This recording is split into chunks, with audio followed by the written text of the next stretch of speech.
Muchas gracias, Fernando. Mientras tanto, nosotros, como decimos, seguimos con más análisis y saludamos a Andrés Jiménez Rodríguez, cofundador de enbolsa.net. Andrés, muy buenas tardes. Muy buenas tardes, ¿qué tal? ¿Cómo estamos? Bueno, Andrés, antes de nada, ¿cómo estás viendo hoy el panorama? Panorama muy rojo en Estados Unidos, también en la renta variable europea. Bueno, el Dow Jones se está dando la vuelta, no sabemos hasta qué punto lo va a hacer de forma sostenida, 0,04% al alza, pero seguimos viendo más de medio punto porcentual de caída para el S&P, el Nasdaq con una caída más sólida de 1 punto porcentual. Y en la renta variable europea, pues también estamos más o menos entre el medio punto y el punto porcentual aproximadamente de caída. ¿Cómo estás viendo la sesión? Bueno, la sesión la estoy viendo complicada, pero hay que verlo siempre en el contexto en el que nos encontramos, ¿no? Hay que recordar que prácticamente desde principios de octubre el S&P 500 en los mercados en general han estado subiendo y hemos podido ver la semana pasada una explosión de alegría gracias a esa caída puntual de la inflación que elevaron las cotizaciones. Es normal que después de un momento de euforia el mercado se relaje y esta semana pues podamos ver cómo el mercado empieza a dudar.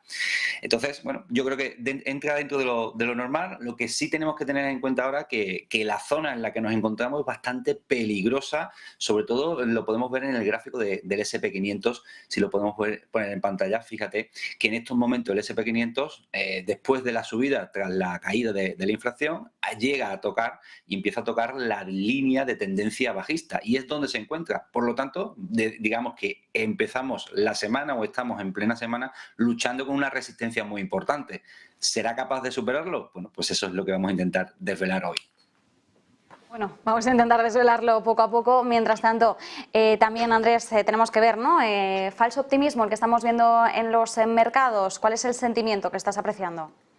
Efectivamente, ya hemos visto uno de los problemas técnicos que yo creo que se ve bastante claro, pero podemos mirar al mercado o estudiar el mercado desde una perspectiva del sentimiento. Entre los inversores ya sabes que podemos movernos entre el miedo y el pánico y la alegría o la confianza. El inversor es como el ser humano, somos extremos, o estamos muy contentos o estamos muy apenados, o tenemos miedo del mercado o tenemos alegría o confianza. Bueno, eso lo podemos medir gracias al índice VIX, que es el que tenemos, lo vamos a poner ahora en pantalla. Si nos damos cuenta, el VIX nos informa de cómo se encuentra el estado de ánimo de los inversores. Y lo interesante de ese VIX es que si tenemos un VIX muy alto, pues hablamos siempre de que estamos en una zona de miedo. Vemos arriba el S&P 500, abajo el VIX. Cuando el VIX a lo largo de este año 2022 se sitúa en niveles de 34 o 37, significa que entre los inversores lo que le invade es el miedo. Están asustados porque el mercado ha venido cayendo semanas anteriores. Sin embargo, cuando el VIX está en una zona de alegría, zona de confianza, es decir, cuando el VIX está muy bajo,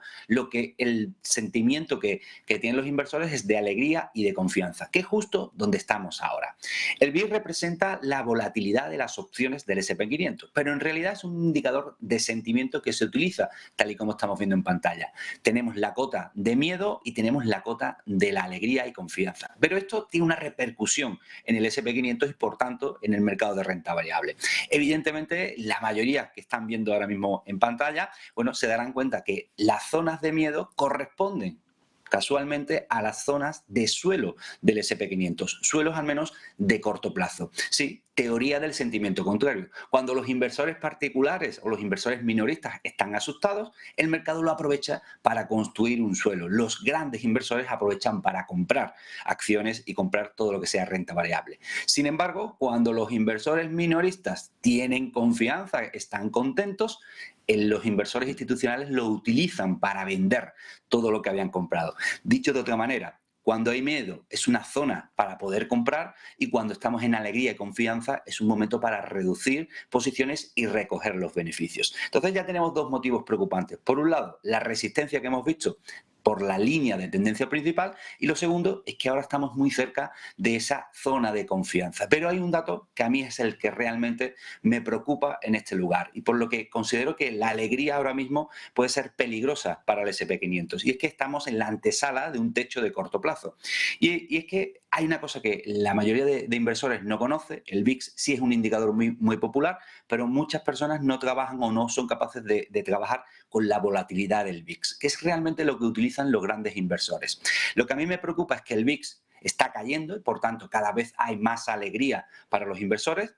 de ahí que veamos esas subidas en las últimas semanas, pero sin embargo la volatilidad del VIX de momento ya está subiendo. Fíjate cómo ya la volatilidad está subiendo. ¿Qué significa? Que los grandes inversores están protegiendo su capital, es decir, están cubriendo carteras, inclusive estarán tomando posiciones cortas. La volatilidad del VIX se está adelantando a la posible subida del propio VIX. ¿Qué significa eso? ¿O qué va a provocar? ¿Qué es lo que nos interesa? Lo primero, que el SP500 comienza a caer, por eso decimos que estamos en la antesala de un techo de corto plazo, y lo segundo, que la alegría de los inversores va a ir poco a poco desapareciendo para convertirse en miedo. Y eso es lo que realmente nos preocupa. No solo que esté en la directriz bajista del SP500, sino que la volatilidad del propio VIX ya se está adelantando a la subida. Y eso posiblemente vaya a provocar ese techo de corto plazo en el SP500. Muy interesante, sobre todo para ver también cómo se está moviendo el VIX y también cómo esto se puede calibrar, ¿no? En el sentido de cómo se va moviendo y trasladando todo esto también en el sentimiento de los inversores o cómo va confabulando todo junto. También una cosa que en estos momentos se está vigilando muy de cerca, ahora ya que estamos cerrando capítulo de 2022, más allá de la renta variable también se está vigilando muy de cerca la renta fija. Andrés, yo sí que quería aprovechar para preguntarte, 2023, si puede ser realmente un año positivo para la renta fija, ¿esto iría en detrimento de la renta variable? ¿Qué es lo que podemos esperar en 2023? Ya sabemos que no tenemos la bola de cristal, pero como ya vemos informes que se van adelantando a esta situación, ¿cómo lo estáis viendo desde Enbolsa.net? Pues creo que va bien encaminada. Año 2023, en teoría, tiene que ser el año, al principio, sobre todo en la parte del primer trimestre, tiene que ser el año de la renta fija. Y lo voy a esquematizar en un gráfico que yo creo que se va a entender perfectamente. A día de hoy sabemos en qué parte de la economía estamos. Digamos que estamos en una situación, bueno, podemos decir de estanflación, donde tenemos una reducción por parte de la economía y donde vemos una alta inflación. Voy a poner este gráfico, ahí lo tenemos. Bien, si entendemos que cuando estamos en esta inflación, los principales mercados, ¿en qué etapa se encuentran? Bueno, lo podemos ver en pantalla. Cuando estamos en esta inflación, los bonos están en una zona de acumulación, el dólar está en una zona de distribución, las materias primas están entrando en una parte de declive. De ahí que veamos al petróleo, al gas natural, al cobre caer durante las últimas semanas. Y las acciones, lo hemos visto durante todo el año 2022, lo que han hecho es caer, están en una etapa de declive claramente. Si avanzamos en la economía y después de esta inflación, lo que viene o lo que la mayoría de grandes expertos nos dicen que nos vamos a ir es hacia una recesión, ¿qué ocurre? Que todo el mercado, digamos, avanza dentro de su etapa. ¿Qué ocurre con el mercado de bonos? Pues aquí lo vemos. De la estaflación, en el momento que vayamos avanzando hacia la recesión, saldrá del lugar de acumulación para situarse en el desarrollo. ¿Qué significa esto? Que posiblemente el que empieza a liderar el mercado financiero durante los próximos meses va a ser el mercado de bonos. ¿Qué ocurre con las acciones? Que poco a poco irán parando de caer e irán empezando a construir el suelo. Pero eso ya será seguramente para prácticamente el segundo trimestre del año 2023. Así que sí, el foco, si lo ponemos en el bono, no iríamos nada mal encaminado. Pues nosotros nos quedamos con esas claves, con ese análisis. Andrés Jiménez Rodríguez, desde Enbolsa.net, muchísimas gracias. A ti y a ustedes. Y nosotros seguimos con la mirada puesta en las